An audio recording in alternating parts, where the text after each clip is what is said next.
দীর্ঘ বিরতির পর আবারও দেশের শিক্ষা প্রশাসনের হাল ধরছেন সাবেক শিক্ষামন্ত্রী ও চাঁদপুর ১ আসনের নবনির্বাচিত সংসদ সদস্য এহসানুল হক মিলন। মঙ্গলবার জাতীয় সংসদের শপথ গ্রহণের পর তিনি নতুন এই দায়িত্বের কথা নিশ্চিত করেন।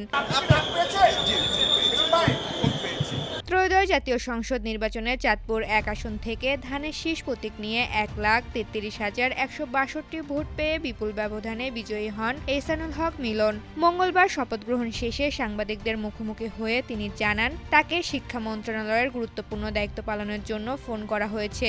প্রতিক্রিয়ায় মিলন বলেন, দেশ ও জাতির কল্যাণে এই গুরুদায়িত্ব যেন সুচারুভাবে পালন করতে পারি, সেজন্য আমি সবার কাছে দোয়া প্রার্থী। এ সময় তিনি আবেগ আপ্লুত কণ্ঠে সাবেক প্রধানমন্ত্রী খালেদা জিয়ার কথা স্মরণ করে বলেন, আজ দেশনেত্রী বেঁচে থাকলে আমাদের আনন্দ আরও পরিপূর্ণতা পেত। তিনি আরও জানান, শপথ গ্রহণের দিনে সরকারের পক্ষ থেকে তাদের উপর অর্পিত দায়িত্ব সততা ও নিষ্ঠার সাথে পালনের নির্দেশ দেওয়া হয়েছে।